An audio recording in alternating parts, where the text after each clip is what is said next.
So dear friends, advanced Photoshop tutorials in తెలుగులో మనం ఇప్పుడు 9th లెసన్లో ఉన్నాం. ఓకే, సో ఇప్పుడు లాస్ట్ లెసన్లో మనం బ్లర్ టూల్ అలాగే దాంట్లో ఉన్నటువంటి ఇన్బిల్ట్ టూల్స్ అయినటువంటి షార్పెన్ టూల్ అలాగే స్మర్చ్ టూల్ గురించి మనం తెలుసుకోవడం జరిగింది. వాటి యొక్క షార్ట్ కట్ వచ్చేసి ఆర్ అని కూడా మనం తెలుసుకోవడం జరిగింది. ఓకే, సో ఇప్పుడు నెక్స్ట్ ఉన్నటువంటి టూల్ డాడ్జ్ టూల్. సో దీనికి షార్ట్ కట్ వచ్చేసి ఓ. ఓకే, సో ఇక్కడ అలాగే బర్న్ టూల్ అనేది దాంట్లో ఇన్బిల్ట్ ఉంటుంది. అలాగే స్పాంజ్ టూల్ అనేది దాంట్లో ఇన్బిల్ట్ ఉంటుంది. ఓకే, సో ఇప్పుడు డర్జ్ టూల్ గురించి మనం తెలుసుకుందాం.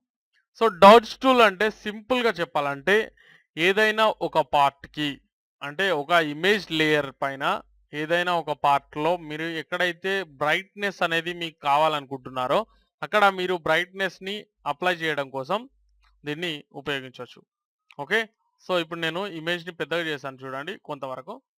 సో ఇక్కడ నేను బ్రైట్నెస్ అనేది అప్లై చేయాలనుకున్నప్పుడు సో చూడండి, అంటే ఎక్కడైతే నాకు కొంత కాంట్రాస్ట్ ఎక్కువ అనిపిస్తుందో లేదా ఆ, వెలుతురు అనేది తక్కువ ఎక్కడైతే కనిపిస్తుందో లేదా బ్రైట్నెస్ అనేది తక్కువ ఎక్కడైతే కనిపిస్తుందో అక్కడ నేను ఇలా డాడ్జ్ టూల్ ద్వారా బ్రైట్నెస్ అనేది అప్లై చేయవచ్చు అనమాట. ఓకే, సో ఇక్కడ చూడండి మనం చేసిన చేంజెస్ మీరు మళ్ళీ మళ్ళీ చూసుకోవచ్చు ఇలా. Okay, sorry. సో ఇక్కడ చూడండి, నేను ఒక డూప్లికేట్ లేయర్ని తీసుకుంటున్నాను. దీన్ని ఇక్కడ తీసుకొచ్చి ఇక్కడ క్రియేట్ న్యూ లేయర్ బటన్ ఉంటుంది కదా, దీనిపైన డ్రాగ్ అండ్ డ్రాప్ చేయడం ద్వారా కూడా మీరు ఒక డూప్లికేట్ లేయర్ని డైరెక్ట్ పొందవచ్చు. లేదా మనం ఇంతకు మునుపు చెప్పుకున్నటువంటి విధానంలో ఏం చేయొచ్చు అండి, రైట్ బటన్ క్లిక్ చేసి డూప్లికేట్ లేయర్ పైన కూడా క్లిక్ చేసి మీరు వేరొక లేయర్ని పొందవచ్చు. ఓకే, సో ఇప్పుడు డర్జ్ టూల్ గురించి చెప్పుకుంటున్నాం మనం. చూడండి, ఇక్కడ మీకు ఒక షాడో అనేది కనిపిస్తుంది కదా, చూడండి. ఓకే, సో ఇది బ్రష్ టూల్ నుంచి బ్రష్ టూల్ కంటే ముందు మనం ఏం నేర్చుకున్నామంటే ఇక్కడ హీలింగ్ బ్రష్ టూల్.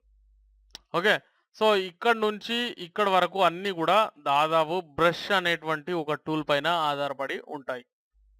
ఓకే, నేను మీకు అంతకు ముందే చెప్పాను, ఇక్కడ నుంచి ఇక్కడ వరకు సెలెక్షన్ టూల్స్, అలాగే ఇక్కడ నుంచి ఇక్కడ వరకు ఎడిటింగ్ టూల్స్. దీన్ని ఈ టూల్స్ బ్రష్ పైన డిపెండ్ అయ్యి ఉంటాయన్నమాట. ఓకే, సో డడ్జ్ టూల్ అనేది ఎలా పనిచేస్తుంది అని చెప్పుకుంటున్నామంటే మనం ఎక్కడైతే బ్రైట్నెస్ని యాడ్ చేయాలనుకుంటున్నామో అక్కడ ఇది తీసుకోవడం జరుగుతుంది. Okay, so right button click చేస్తే మీకు బ్రష్ని ఎలాగైతే మీరు సెలెక్ట్ చేసుకుంటారో అదే విధంగా సెలెక్ట్ చేసుకోవచ్చు. ఎక్స్పోజర్ అనేది దాదాపుగా మనం యూజ్ చేసేది 50%. మీరు కావాలనుకుంటే చేంజెస్ చేసుకొని మీకు అనుగుణంగా అది మీరు మార్చుకునే అవకాశం మీకు ఉంటుంది. ఓకే, సో ఇక్కడ చూడండి, నేను ఇలా ఇక్కడ అప్లై అనేది చేస్తున్నాను. సో బ్రైట్నెస్ అనేది కొంత ఎక్కువైనప్పుడు కంట్రోల్ ఆల్ట్ జెడ్ ద్వారా నేను అండూ చేసేస్తాను. అలాగే ఇలా చేసేస్తాను. ఓకే, సో ఇక్కడ చూద్దాం మనం ఒకసారి ఈ ఇమేజ్ని చక్కగా గమనించే ప్రయత్నం చేయండి. నేను ఇది హైట్ అలాగే షో చేస్తున్నాను. చూడండి, మనం చేసిన చేంజ్ మీకు ఈజీగా సింపుల్గా కనిపిస్తుంది. సో ఇలా మీరు కొంత బ్రైట్నెస్ని మీరు ఎక్కడైతే ఇమేజ్లో యాడ్ చేయాలనుకుంటారో అక్కడ దీన్ని డడ్జ్ టూల్ యూజ్ చేసి మీరు చేయవచ్చు అనమాట. సో అలాగే ఒకసారి దీన్ని డిలీట్ చేసేస్తున్నాను. ఇక్కడ నేర్చుకోవాల్సిన అంశం ఇంకోటి ఉంది. సో ఇప్పుడు మనం చేసినటువంటి చేంజ్ అనేది వెళ్ళిపోయింది. సో అలాగే నేను ఏం చేస్తున్నానంటే ఇక్కడ రేంజ్ అనేది మిడ్ టోన్స్ ఉంది కదా, ఇక్కడ చూడండి షాడోస్ అనేవి తీసుకున్నారనుకోండి అప్పుడు కూడా మీకు ఒక రకంగా అది వచ్చేస్తుంది. కానీ ఇది కొంత తేడా అనేది వస్తుంది. చూడండి, ఇది షాడో లాగానే వచ్చేస్తుంది. ఓకే, చూసారా? సో అదనమాట తేడా. మిడ్ టోన్స్ అన్నప్పుడు డైరెక్ట్గా మీకు అది వైట్ అయిపోతుంది. కానీ షాడోస్ అన్నప్పుడు ఒక రేంజ్ అనేది చేంజ్ అవుతుంది అనమాట దాన్ని. ఓకే, సో ఆ తేడాన్ని గమనించాలి, చాలా డెలికేట్ విషయం. ఓకే, సో హైలైట్స్ చూడండి, హైలైట్స్ అన్నప్పుడు ఇక్కడ వేరే రకమైనటువంటి ఒక బ్రైట్నెస్ అనేది క్రియేట్ అవుతుంది. ఓకే, సో ఇక్కడ మిడ్ టోన్స్ అన్నప్పుడు ఒక రకంగా వస్తుంది, హైలైట్స్ అన్నప్పుడు ఒక రకంగా వస్తుంది, షాడోస్ అన్నప్పుడు ఒక రకంగా వస్తుంది. సో దాన్ని తేడాను గమనిస్తూ మీరు ఆ పని చేయాల్సిన అవసరం అనేది ఉంటుందన్నమాట. ఓకే. సో ఇది క్లియర్ చేస్తున్నాను. మళ్ళీ ఒకసారి మనం ఒక ఇమేజ్‌ని ఓపెన్ చేసుకొని, లేదా అదే ఇమేజ్‌ని మళ్ళీ ఓపెన్ చేస్తున్నాను. డూప్లికేట్ చేస్తున్నాను. మళ్ళీ ఒకసారి వినండి. చక్కగా అర్థం చేసుకునే ప్రయత్నం చేయండి. ఓకే. మిడ్ టోన్స్ అనేది సెలెక్ట్ చేసుకున్నాను. ఇక్కడ ఇది చాలా చక్కగా పనిచేస్తుంది నాకు. చూడండి. ఇక్కడ ఉన్నటువంటి ఈ ఇమేజ్‌లో. ఓకే. సో, ఇలా నేను దీని బ్రైట్‌నెస్ అనేది మార్చాను. ఓకే. సో, డడ్జ్ టూల్‌ని ఇలా యూజ్ చేయొచ్చనమాట. అలాగే ఇప్పుడు మనం బర్న్ టూల్‌ని యూజ్ చేసినట్లయితే, బర్న్ టూల్ అనేది ఏంటంటే, సింపుల్‌గా చెప్పాలంటే, ఎక్కడైతే మీరు ఒక ఇమేజ్ పార్ట్‌కి కాంట్రాస్ట్ అనేది తక్కువుందని భావిస్తారో, అక్కడ మీరు కాంట్రాస్ట్‌ని ఎక్కడైతే అప్లై చేయాలనుకుంటున్నారో, అక్కడ ఈ బర్న్ టూల్‌ని యూజ్ చేయండి. చూడండి, ఇక్కడ యాక్చువల్లీ మీరు ఎక్కువగా డడ్జ్ టూల్‌ని యూజ్ చేసి షాడో అనేది తీసేశారు. మీరు మళ్ళీ కావాలనుకుంటే ఈ బర్న్ టూల్‌ని యూజ్ చేసి కాంట్రాస్ట్ పెంచడం ద్వారా మీరు షాడో అనేది క్రియేట్ చేయొచ్చు. చూడండి. ఓకే. సో, పాత విధంగా అంటే ఇంతకుముందు మనం డడ్జ్ టూల్‌తో ఇది రిమూవ్ చేసాం. కానీ ఇప్పుడు క్రియేట్ చేసాం. ఓకే. సో, చూడండి చక్కగా మీరు మీకు కావాల్సినట్టుగా చేసుకోవచ్చు. ఇక్కడ లిప్స్‌ని గమనించండి. కలర్ అనేది థిక్ అయిపోతుంది చూడండి. అవుతుందా? సో, ఇలా ఐస్ చూడండి. హె హెయిర్ గూడా. ఓకే. సో, మీరెక్కడైతే థిక్ కలర్‌ని లేదా కాంట్రాస్ట్‌ని ఎక్కడైతే మీరు అప్లై చేయాలనుకుంటారో అక్కడ మీరు ఈ యొక్క బర్న్ టూల్‌ని యూజ్ చేయొచ్చనమాట. చూడండి. ఇమేజ్ ఇలా ఉండేది. మనం ఇలా మార్చేసామనమాట.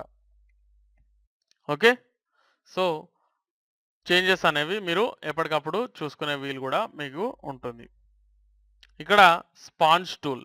స్పాంజ్ టూల్ అంటే ఏంటంటే, మీరు స్పాంజ్ టూల్‌ని యూజ్ చేయడం అనేది దాదాపు చాలా తక్కువ మనం. అయితే ఇది చేసే పని మీకు కొంచెం హెవీ డోస్ చేసినప్పుడు మాత్రమే మీకు అర్థమయ్యే అవకాశం ఉంటుంది గదా! కాబట్టి నేను మీకు దాన్ని అదే విధంగా మార్చే ప్రయత్నం చేస్తాను. ఇక్కడ మోడ్ అనేది 2 టైప్స్ ఉంది. Saturate and డిసాచురేట్. డిసాచురేట్ తీసుకున్నప్పుడు చూడండి.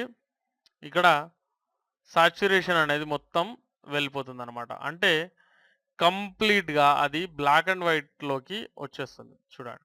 అంటే ఆర్‌జీబీ కలర్స్‌ని అది ఎరేజ్ చేసేస్తుందనమాట. ఎరేజ్ చేసేస్తుంది.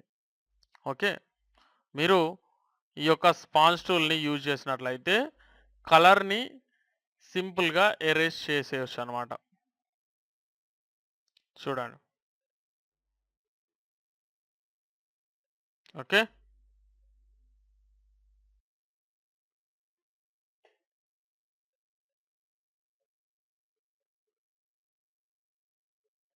సో, ఇలా మీరు ఒక కలర్‌ని లేదా ఒక పార్ట్‌ని దాని యొక్క సాచురేషన్ తీసేయడం ద్వారా మీరు ఈ స్పాంజ్ టూల్‌ని యూజ్ చేసి సాచురేషన్ అనేది రిమూవ్ చేసి దాన్ని బ్లాక్ అండ్ వైట్‌లోకి మార్చుకునే వీలు ఉంటుందని గుర్తుంచుకోండి.